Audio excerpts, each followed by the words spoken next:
नमस्कार मित्रांनो, स्वागत आहे तुमचं आपल्या युट्यूब चॅनलवर, ज्याचं नाव आहे स्टॉक एक्सचेंज. आता जर बघितलं असेल, आज मार्केटमध्ये खूप मोठा क्रॅश आलेला आहे आणि याच्या मागचं एक कारण देखील जे मी तुम्हाला काल सांगितलं होतं कालच्या व्हिडिओमध्ये, डोनाल्ड ट्रम्प आहेत. आता यांनी कालपर्यंत म्हटली होती, यांची भूमिका अशी होती की इथनं इराणमधनं जे सैन्यबळ आहे, इराणच्या आसपास जे त्यांनी जे बेस लावलेले आहेत अमेरिकेतले, त्यातलं जे सैन्यबळ आहे त्यातलं ते कमी कमी करत परत देशाकडे आणायचं आणि जे युद्ध इथे थांबवण्याचं ते सांगत होते की यामध्ये आपण युद्ध जे आहे यामधनं आपण थांबवत आहोत जवळपास, असं त्यांची भूमिका होती. पण आता कालच त्यांनी पुन्हा एक ट्विट केलेलं आहे, त्यामध्ये त्यांनी सांगितलेलं आहे जे स्ट्रेट ऑफ हॉर्मुझचा जो एरिया आहे तो सर्वांसाठी खुला करावा. आता सर्वांसाठी खुला करावा म्हणजे आता तर जर बघितलं तर इतर देशांसाठी ऑलरेडी हा खुलाच आहे. म्हणजे जर देशांना जर तिथनं जर त्यांचं ऑइल जर पास करायचं असेल, जिथनं त्यांची जहाज जर न्यायचे असतील तर त्यांना चायनीज युआनमध्ये पेमेंट करायचं आहे.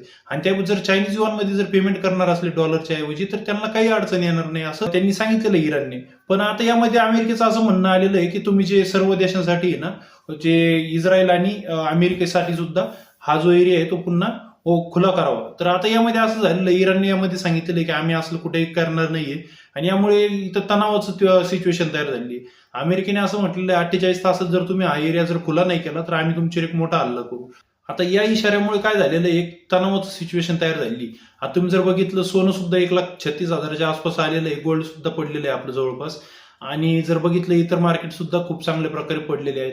मग आता ही जी अस्थिरता जी निर्माण झाली ती फक्त एक ट्विटमुळे तयार झाली. आता यामध्ये यांची जे निर्णय आहे ते घडी घडीला बदलत आहेत असं म्हणता येईल. कारण यापूर्वी त्यांनी म्हटलेलं होतं की आम्ही जिथं आहे ना आमचे जे सैन्यबळ आहे ते काढून घेतो, आणि जे नंतर आता त्यांनी म्हटलेलं आहे की पुन्हा की आता परत आम्ही हल्ला करणार आहोत. म्हणजे इथे फक्त एक ट्विट येतं आणि त्यानंतर मार्केटवर परिणाम होतो. आता इथे जर कोणी टेक्निकल अनालिसिस करत असेल तर त्याला वाटत असेल की माझं टेक्निकल अनालिसिस फेल का जातंय, तर त्यामागचं हेच कारण आहे. मी तुम्हाला कालही देखील या कालच्या व्हिडिओमध्ये सांगितलं होतं यामध्ये कशा प्रकारे हे लोक पैसा कमवत आहेत, मोठे प्लेयर, आणि हेच घडत आहे मार्केटमध्ये. आणि हीच मोठी अपडेट होती ती मला तुम्हाला आज द्यायची होती. तर कशी वाटली व्हिडिओ तुम्ही मला कमेंट बॉक्समध्ये कमेंट करून कळवा. जर व्हिडिओ आवडली असेल तर व्हिडिओला लाईक आणि मित्रांसोबत शेअर करायला विसरू नका.